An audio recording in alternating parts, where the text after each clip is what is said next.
किसी के भी मन की बातें जानने के लिए 3 तरीके होते हैं, लेकिन इन तीनों तरीकों को समझना अति आवश्यक है। यदि आप इन 3 तरीकों को समझ लेते हैं तो आप किसी के भी मन की बातें बड़ी ही आसानी से जान सकते हैं।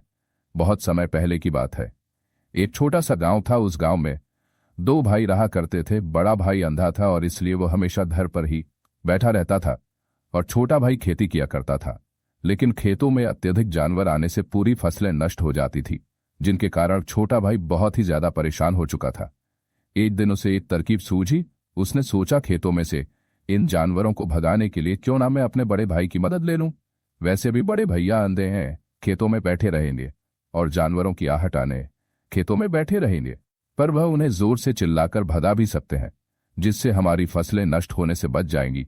ये सब सोच विचार करने के बाद उसने अपने खेत में एक झोपड़ी तैयार कर ली और अपने अंधे भाई को खेत में बैठा दिया और उनसे कहा, भैया, यदि कोई जानवर की आहट आपको सुनाई दे तो आप जोर जोर से चिल्लाना। यह सुनकर वह जानवर यहां से भाग जाएंगे और हमारी फसलें नष्ट होने से बच जाएंगी। बड़ा भाई खुशी खुशी अपने छोटे भाई की बात मान भी लेता है और वह उस दिन से खेत में ही रहना शुरू कर देता है। जब भी किसी जानवर की आहट उसे सुनाई देती तो वह जोर जोर से चिल्लाने लगता, जिससे वह जानवर वहां से भाग जाता था। ऐसा करते करते कई दिन बीत चुके थे। तभी एक दिन उसके खेत में एक हिरण भागता हुआ आया और वह खेत की बाड़ को तोड़कर वहां से भाग गया। लेकिन उसे हिरण का पीछा करते हुए एक राजा भी उस खेत में आ पहुंचा। तभी राजा की नजर उस अंधे भाई पर पड़ती है। राजा उस व्यक्ति से कहता है, देखो, मैं यहां पर एक जानवर का पीछा करते हुए आया हूं, क्या तुमने उस जानवर को यहां पर देखा है? पर वह व्यक्ति कहता है, हे राजन, मैं तो अंधा हूं, मैं भला किसी जानवर को कैसे देख सकता हूं, लेकिन मैं आपको इतना जरूर बता सकता हूं कि जो जानवर मेरे खेतों से भाग कर गया है वह आपके लायक नहीं है। आप उसके पीछे अपना समय बर्बाद ना करें। राजा संदेह व्यक्त की बात सुनकर बड़ा ही अचरज में पड़ जाता है। वह सोचने लग जाता है कि यह तो अंधा है, फिर इसे कैसे पता चल गया कि जिस हिरण की तलाश कर रहा हूं वह मेरे लायक नहीं है। तभी राजा उस अंधे व्यक्ति से कहता है, कहीं तुम मुझसे झूठ तो नहीं बोल रहे हो कि तुम अंधे हो? और तुम्हें कैसे पता कि जो जानवर यहां से भागा है वह मेरे लायक ही नहीं है?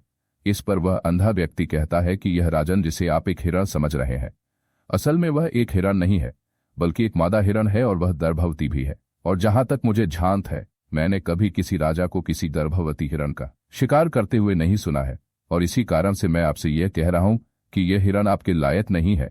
आप उसके पीछे अपना समय व्यर्थ ना करें।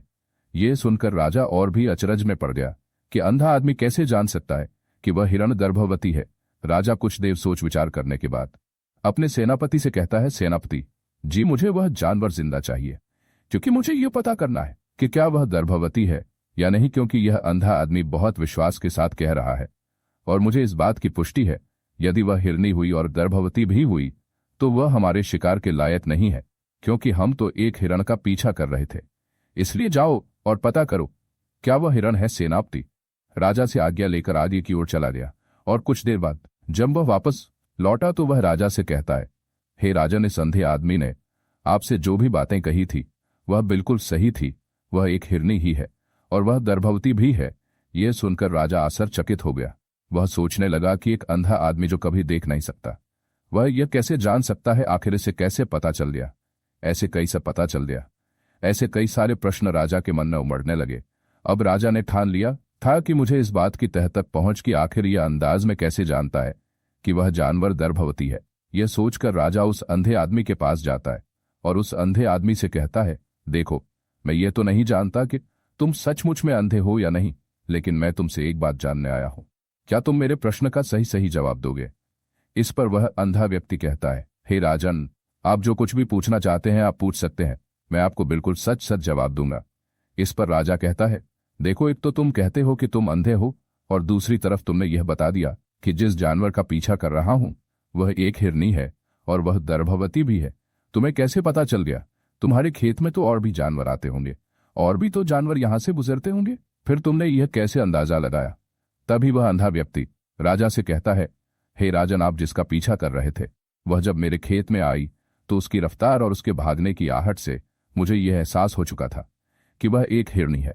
और मेरे खेत की जो बाड़ है, जो जानवरों को रोकने के लिए खेत के चारों तरफ बनी है, वह बहुत छोटी है, उसकी ऊंचाई ज्यादा नहीं है, लेकिन वह जानवर इस बात को तोड़कर भागे, और यदि वह इस बात को छलांग लगाकर पार करने का प्रयास करती तो इससे उसके बच्चे को खतरा हो जाता और इसी बात से मैंने यह पता लगा लिया कि वह गर्भवती है।